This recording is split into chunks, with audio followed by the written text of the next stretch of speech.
Hi guys, welcome back to the show. And first thing first is my first episode back after taking a long hiatus was a few days ago. And Spotify, if you listen on Spotify, or if you have Spotify, most people do. If you listen on Spotify, there's a feature at the very end in where you can leave a comment. And somebody left the first comment and saying that the episode resonated really well with them, which is awesome, which really helped give me positive feedback towards making this next episode. And so that was awesome. That was a great first episode back for me from a confidence spot. But yeah, just wanted to share that win, since if you're anything like me, finding ways to celebrate wins is so tough for you. So tough. And this isn't, I'm going to go off tangent for like a hot second before I actually go into that. The main content of the episode is so something that really rewired my brain chemistry that I heard was so whenever I accomplish big goals for myself, big tasks like saying getting into my PhD program, getting into grad school, doing big things, it almost doesn't feel like I celebrate them. It more so feels like I'm checking something off the box that was on the to-do list that was the standard. And in some way, in my mind, I equate that as the same value as me making my bed compared to me getting into a PhD program. And if that doesn't tell you how messed up my perception or my value scale is a little bit in my head, it's whoa. And I know I'm not the only one there. And so I wanted to drop that nugget since I was just celebrating the small things, because I don't do too well with celebrating the small things. I'm always in such a urgency of on to the next thing, etc. But sit with that for a moment. Sit with that. See if that changes you a little bit and help you remind you to celebrate the small things. Because when this episode comes out, it's going to be tomorrow. Because today is Sunday, August 3rd at 9:16 a.m. And so if you were listening to this tomorrow morning when it's released at like 5 a.m., be thankful for something. Find some small micro thing that is that's kind of nice, and more to celebrate those things. But if this is your first time tuning in, my name is Calvin True, and if this is not your first time, hello again, hello friends. If you remember that one's probably through some of the Medea movies. Hello. But if this is your first time here, my name is Calvin True. I'm the host of this podcast, and I am a performance nutrition coach as well as a first year PhD student in exercise physiology. So that is who I am. And while I was sitting over the last 3 to 4 days about what to do for this first topic with this episode and for the episode content for the rest of the month and the year and moving forward, because I don't want to keep taking these massive gaps and hiatus. And I was thinking about some tattoo ideas. And so there's like a lot of different inner tangles of where my thoughts were going. And so I was thinking about what my next couple tattoos are, what the main mission and message and vision of this podcast is. And yeah, so that kind of all come together. But the main theme of what this episode is going to be about change. It's going to be about me providing you with the tools, with the perspectives to be able to create that internal shift within yourself to create change. Because everybody wants to change. That's probably the most common denominator that we all share, is that we all want to change. And so many of us have the intention to change, but so many of us don't actually do it. And in psychology, that's known as the intention behavior gap. And I just call it the performance gap. And so there's where you are on one end of the spectrum, and then there's where you want to be, the destination, on the other end of the spectrum, and there's a gap. And that gap can be you want I mean, you want to close that gap. You want to close that gap as fast as possible to move on to the next one. And so speaking of change, if you're wondering what the Latin translation of this, it's pronounced as mutatio. And where this came from was I saw a friend who had a post about a post that said, it's you versus you, something, something. And then I commented back saying, one of you has to die for the other to take its place. And that goes towards the Latin phrase, which if you're within the Stoic space, it's sorry, stutter. Fun fact: I used to stutter really badly when I was a kid from nerves. Mutatio, no, memento mori. Oh my gosh, memento mori. Sorry, brain's still a little foggy this morning, and so hang on with me here. I'm operating at like 70% capacity, but memento mori, it's Latin for remember you will die. I know that sounds super morbid, and how that comes to this podcast and what my message is and tattoo ideas. And the reason why I love that so much is, well, first, I want to get that tattoo behind my left ear, probably in some type of font typography thing going vertical down the seam of my neck. And the reason why I want that is I want to remember that I have to die. I want to remember my mortality in all domains. And it goes towards another tattoo I'm trying to get as like a half sleeve is, if I want to change and I want to continuously evolve, there is a life cycle to everything. Everything is born and everything dies. And that's the natural order of the universe. So nothing can be forever, but every stage is precious. So everything has to die. And so I'm taking that towards from an identity perspective. There's other domains I can walk down at a later time. But for this one, it's from an identity perspective. And I think this is where many people, it kind of goes into this episode, is not kind of, it really does. Where a lot of people mess up when it comes to any type of transformations that they want to make, any type of pursuits that they have for themselves, any type of goals, any type of health, fitness, financial, personal development, professional development, business, internally, everything.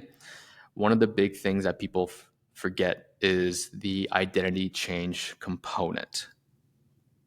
Many of us are, and with the clients I have been working with over the last X number of years, from both in a medical setting, from a research setting, and from my actual coaching career, everyone's always asking for, what do I need to do? What's the ones and zeros? What should my morning routine be? What type of planner should I get? What type of workout should I do? What type of diets? What type of books do I got to read? It's the ones and zeros and things that they have to do. But most times people don't ever ask, who do I need to become to be the person that has those things? Who do I need to become? Who? And this is very top of mind for me, as there are some areas in my life that I'm at a crossroads, and I am having some hard conversations with myself.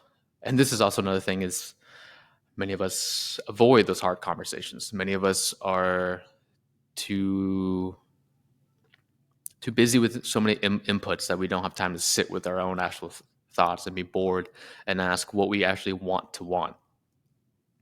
That's also probably one of the other big questions I ask people when they are thinking about change in any capacity, in any domain, is, what do you want to want? Because I feel like a lot of people feel like they, quote unquote, should want something, that they should do this, that they should do that, they should lose weight, they should XYZ. And what do you want? Is somebody telling you that you have to lose weight? Is maybe if something is objectively true, like, say, yes, your health markers aren't looking too great, your physical performance and capacity in a lot of domains it isn't looking so hot, you're not feeling too well, this and that. And objectively on paper, yes, if you change yourself in some ways, you will be able to experience life better. Your health markers are going to improve, quality of life, health span, lifespan, all those things. But what do you want? What do you genuinely want? And so this is where I want to place the power back into people's hands, make to have them feel autonomous in what in like have a say in the matter of what do you want. And I think that's probably one of the first ones. It's having the awareness and then asking yourself, what do you want to want? And now if you want to be somebody who in whatever areas, personal, professional, family, health, and fitness, if you want to upgrade, to elevate your life to whatever level, whatever that may look like, then what does that look like? What is that vision? What is the identity of that person? And that's probably one of the really big important things that a lot of people don't do, is that they have a vision for what they want their lives to look like, what they want this journey to look like, what path that they're going to walk down, having a North Star for themselves, being able to identify the destination.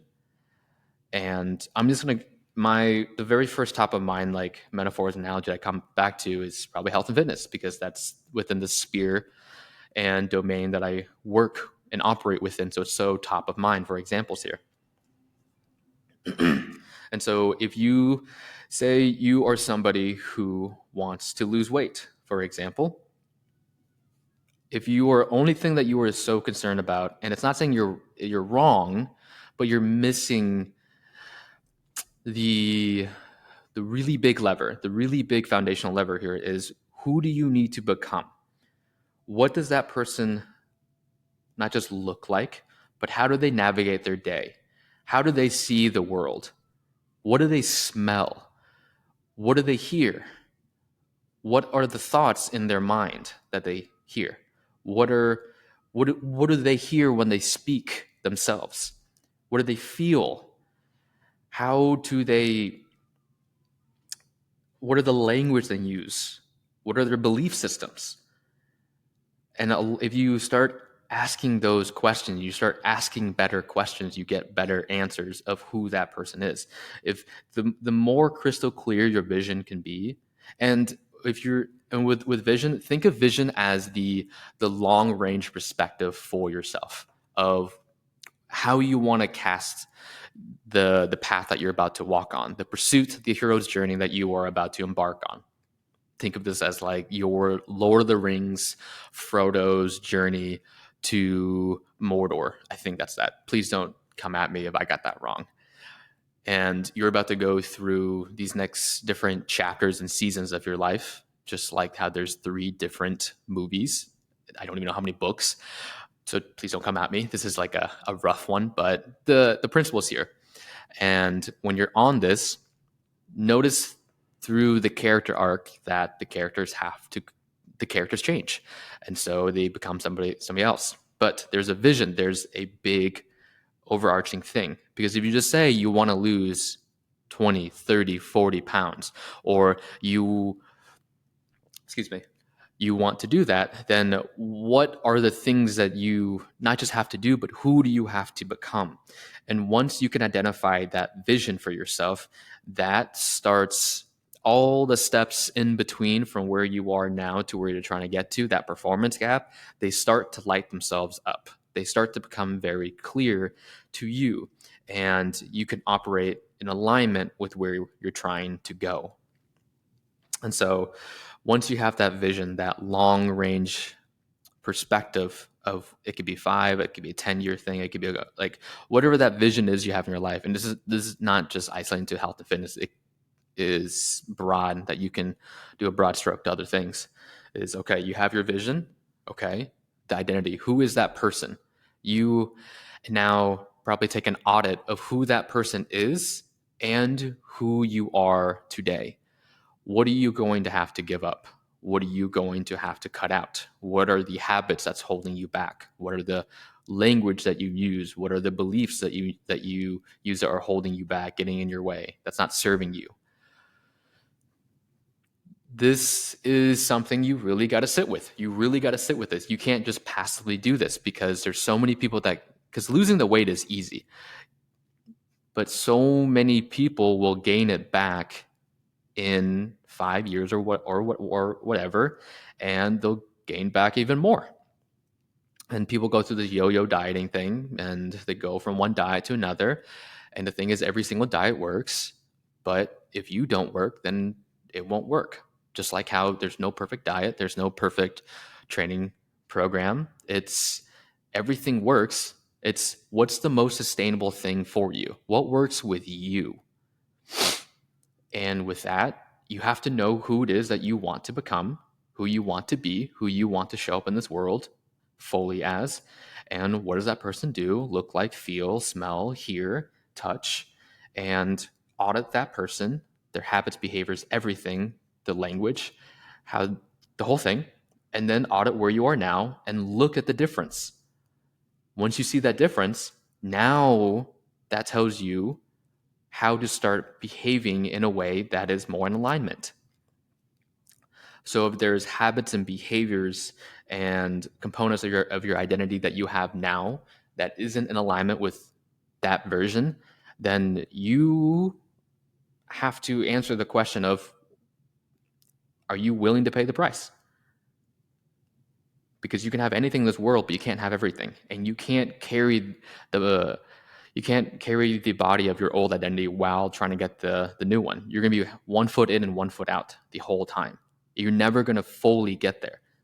And you're going to just repeat whatever cycle that is that you're on until you learn your lesson. So these are big ones. These are big things. And probably another component to this that can help you with the identity change is I like to also think about values. And so when you think about values, another thing, this whole like auditing, establishing a vision, a target of a vision for yourself, identifying the type of person you want to be, the habits, the behaviors, and then also the values for yourself. A lot of these things we don't sit with long enough and identify for ourselves what we want through all the different stages of life that we go through. And so, do you know what your values are? And this is very top of mind, as this was a big paper that I had to write because I'm a month in my PhD program, and the paper I had to write was a big vision, mission, values paper, and identifying it for myself. And I thought I knew my values, but they were just like generic ones that I feel like I had to say: be a good person, be kind, be transparent, be nice, be not a dick. It's just very surface level values. Not saying they're bad, but what are values that are very deep and meaningful to you deep down to your core? And I had to sit with this when I was writing that paper. What are the ones that will help me weather the storm? And so I think of this from an agricultural, like planting a seed. So think of your values, your 5, your 7, whatever number of values, as the root system of a tree.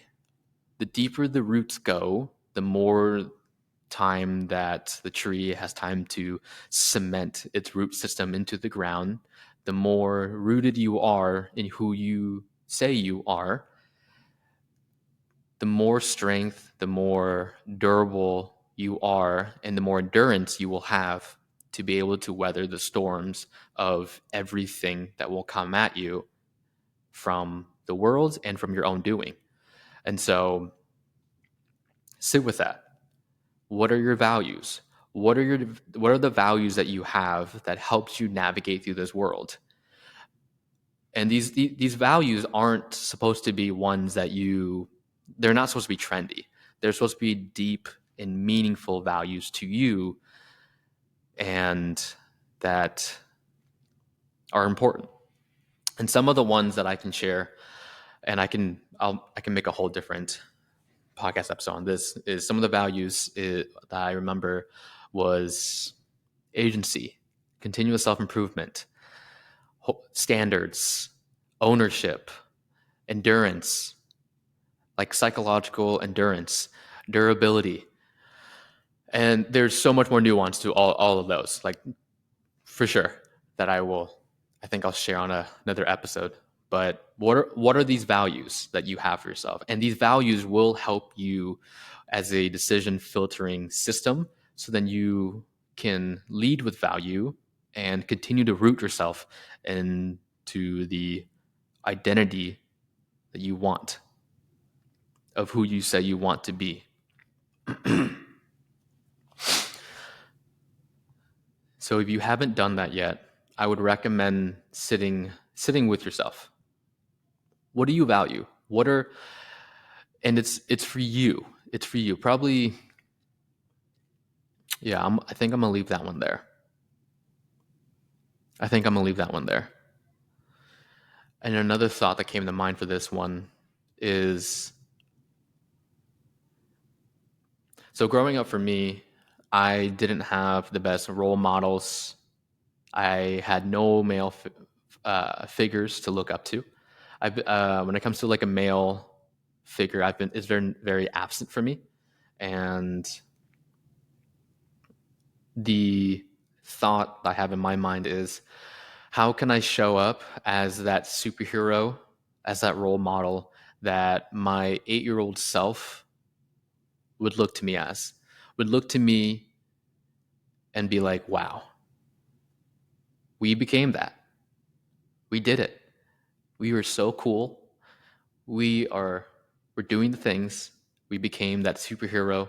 We're doing it.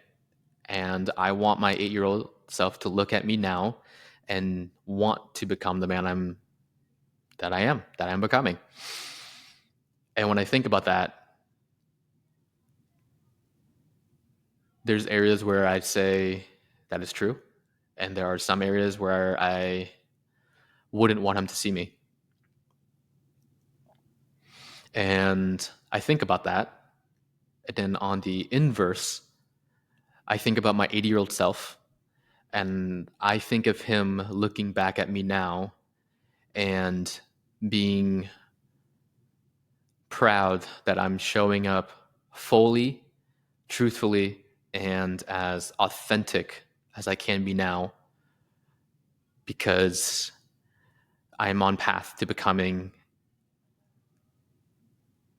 the better version, the more version, the most authentic in alignment version of who I could be, and that's him.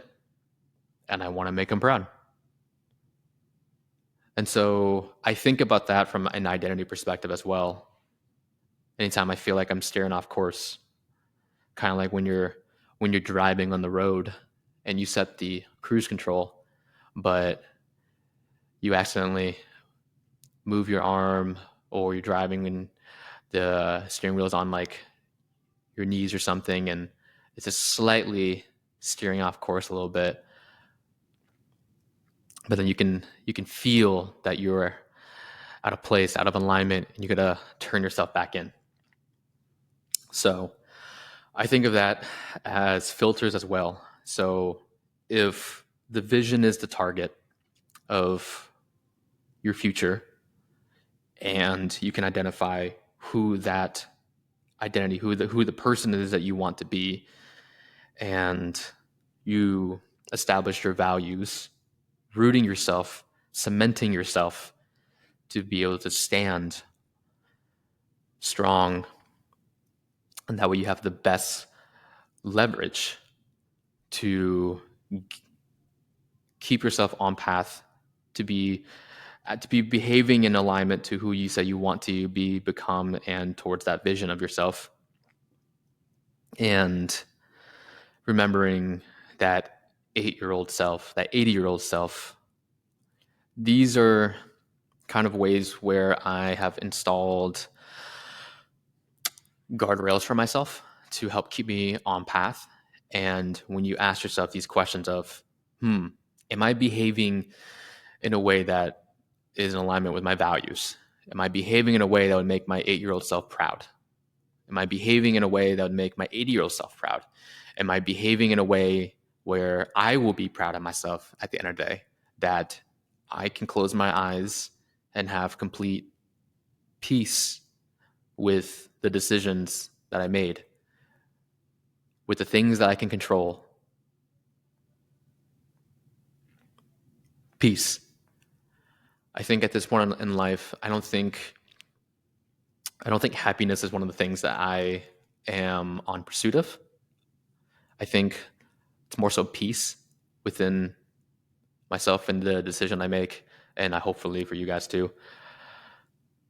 So as you can tell, these are things that I'm going to be like. I'm not just telling you what to do.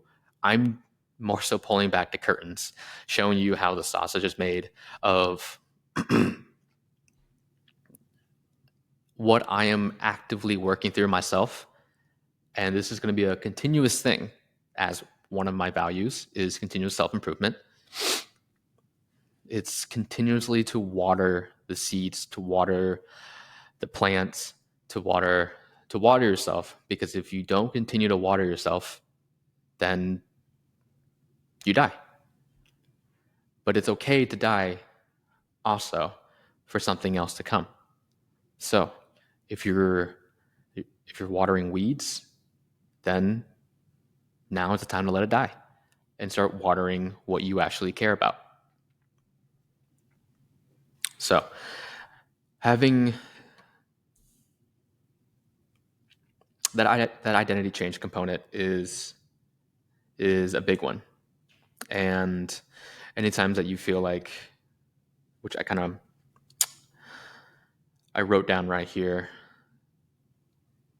So you don't believe in yourself. You don't believe that you can change, because that's another big component when it comes to change in human behavior, who you're trying to be, who you're trying to become, who you're trying to accomplish. If you don't believe in yourself, then this is where I would ask you to practice. It's a practice. I would ask you to practice remembering all the hard things you've done. I would ask for you to practice remembering your vision, remembering the possible future. Dream big, like stay dreaming. Remember. You don't need just more informations. A lot of these things, it's just me or somebody else saying the same thing multiple times over. Remember. How can you keep on remembering the vision? How can you anchor yourself to these values, to these through your why, through your purpose, through your mission, through to audit yourself, your vision? How do you remember these things? It's a daily practice. And it's not going to be easy the first time, but you have to practice it. And how do you practice that? By finding evidence that you are who you say you are. And there's this quote I love. You don't become confident by shouting affirmations in the mirror, but by having a stack of undeniable proof that you are who you say you are. Find those evidence. Find all those moments, because I can assure you, everyone has messy lives. Everyone has life experience. There's something to be learned from everyone, and I'm sure you have gone through something in your life that was hard, that you didn't think you were going to be able to make it through it. Make it to the other side. There was something. I can assure you. Everybody has at least one thing. And I'm not saying, and I don't want to make this feel like fake, being like saying, oh, you're alive, you were born. No, I don't want to subscribe to that, because that's almost like a cop-out answer to me. To some, it may be very real for them, and that's fine. That's fine. I don't want to fake gratitude. I don't want to fake a lot. Whenever people say have more gratitude and those type of things, I feel it feels very fake and pushy for me. And if that works for you, that works for you. But for me, I don't want to place my gratitude in things that I didn't have control over. And I'm not the most religious person.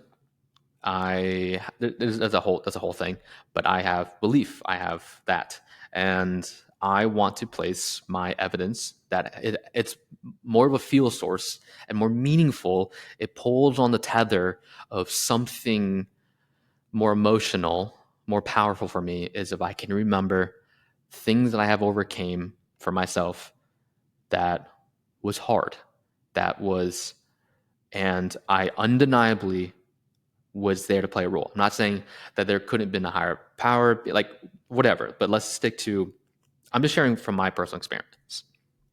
It's remember the hard things you've overcame. And I'm just going to share some of mine. I overcame having having my parents get a divorce when I was 12 years old. 12 years old. I overcame having to move through. I think through primary school from K through 12. I went to like 7 different schools, and I overcame that. I overcame being the new kid. I overcame facing racism, being the one that looked so different. I overcame supporting my siblings, my younger siblings, with our parents when they were a lot of the fighting. I overcame getting into college, getting into my master's, getting into a PhD program. I overcame physical challenges for myself. I overcame emotional. I started doing drugs and drinking alcohol since I was 13 years old, 12, 13 years old in the, in the parking lot, in the bush of a parking lot behind a church. I overcame drugs. I overcame alcohol. I overcame a lot of those negative self-talks. I hit rock bottom at 22, and I overcame that. And this is nothing different. The next challenges I have that's in front of me, and so on and so forth. Yes, it's different, but it's also not different, because at the end of the day, no one's coming to save you. And if you had to face those things, support it or not, and you made it to the other side, then you can do it again. Who says you can't do it? Who says you can't get past whatever old narrative, that story that you're running in your mind? Who says you can't get past this change, this hurdle, this resistance, this barrier, whatever it is? Who says you can't get better cards to play? And so that's why I love that quote, is because anytime that I keep thinking I can't do this, I'm practicing the skill. And skill, it can be trained. You can build that skill.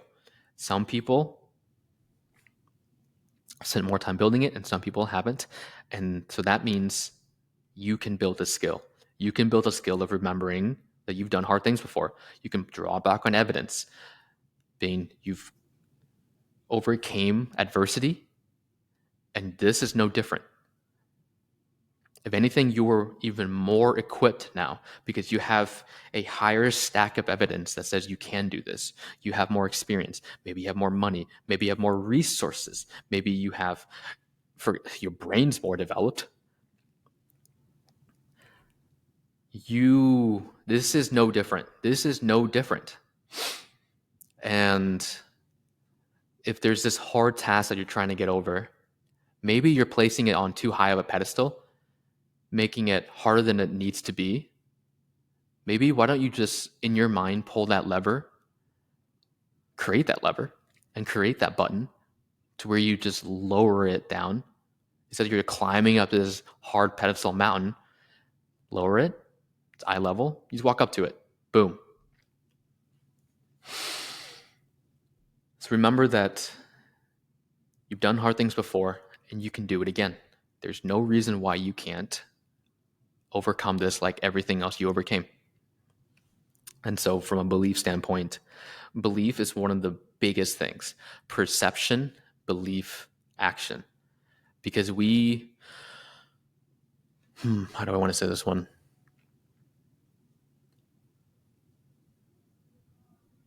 Your perception is everything. Your perception will dictate your belief.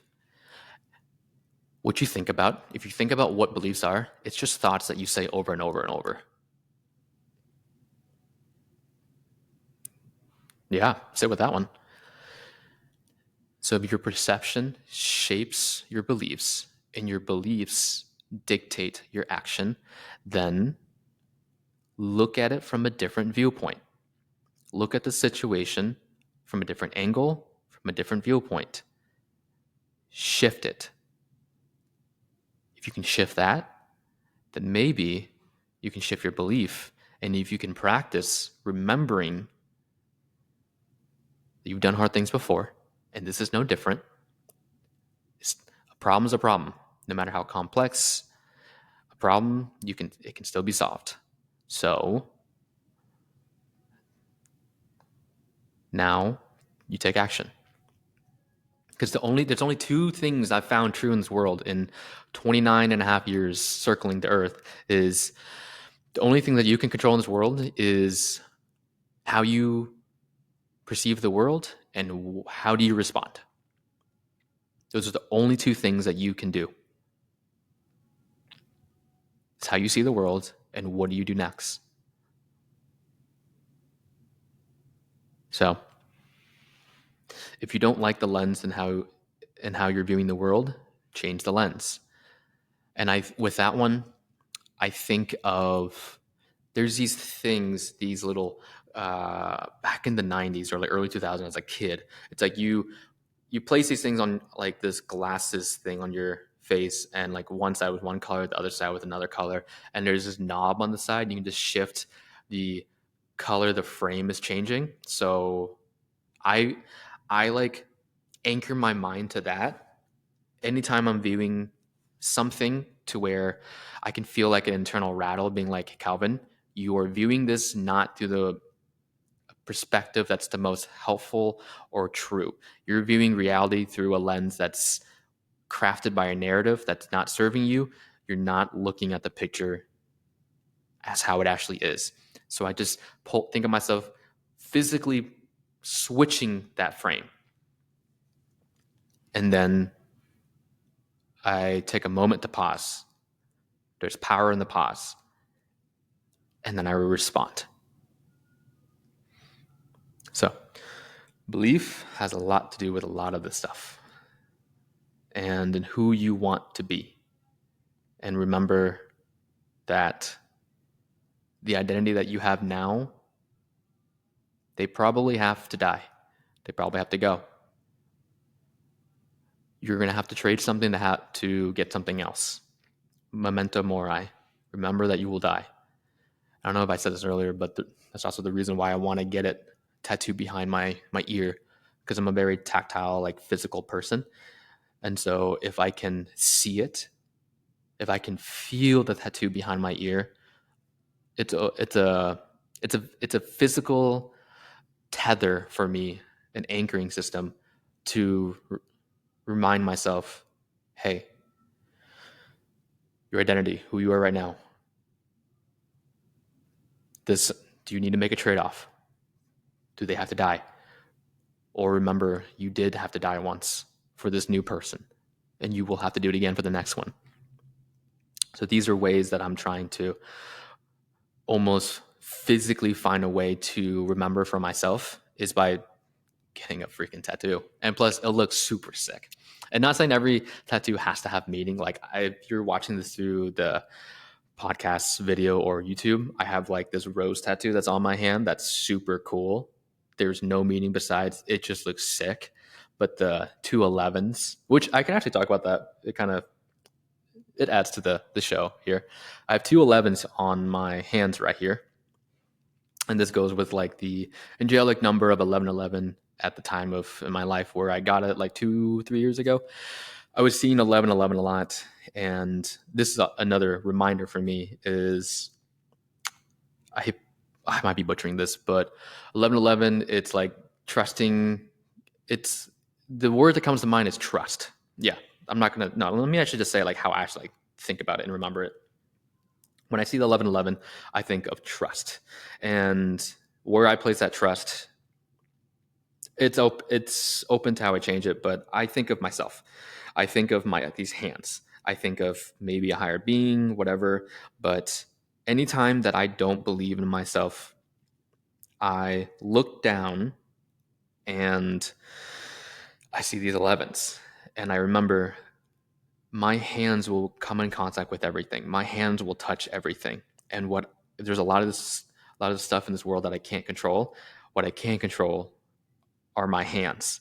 And so maybe if I look down, because I use my hand when I work, when I'm typing, when I'm writing, when I'm working with a client, if I just look down at my hands and remember, I have control. I have control in how these hands move.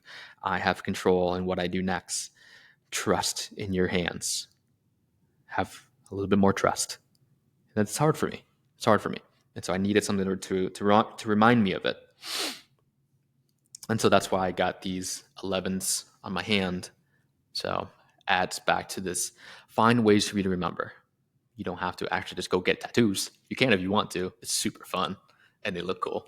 And you feel cool. And if you feel cool, you look cool, then you are cool. So I think that might round it out. But to recap all this, identify what you want to want. Figure out what is that long range vision that you want for yourself. Who do you want to become? What is that 8-year-old self needed for you to become? And what is that 80-year-old self of you who needs you to become for them to come into reality? Identify what your values are. Root yourself, cement yourself deeply into them. Make it be unshakable and unmovable. Know who you want to be, what your why is, what your purpose is. Identify your missions, and what are those internal shifts that you got to make within yourself. How can you remember to believe when you're and in the thick of it, in those hard moments, those hard days, hard seasons? Just remember the vision, remember that you can do hard things, and that you are not alone. You can do this, because if you've done it before, you can do it again. And remember that you got to die. The old you will have to die for the new one to take its place, because you can't drag your old body with you while trying to make space for the new one. All right, guys. If you listened this long, thank you so much. Please, if you have not yet, like and subscribe. And if you're on Spotify, please let me know what your thoughts were. If this episode resonated, leave a review. All the things, those that like, the comment, the rating, the subscribe really does help. Share this with somebody else that may need to hear this message. And some of those helps the channel grow, helps show me that this is resonating with people, helps as a feedback system back to me, which I can talk about that in another episode of how to build that in. But yeah, that's going to be the main theme of these episodes, and basically my entire life's work is to help people change, because that's the fundamental rule across everything is people want to change somehow. And so my mission is to help people do that, and through whatever vehicles I can. So awesome. Thank you guys so much. Hope you guys have a awesome day. Whenever in time you are listening to this, I will catch you in the next one.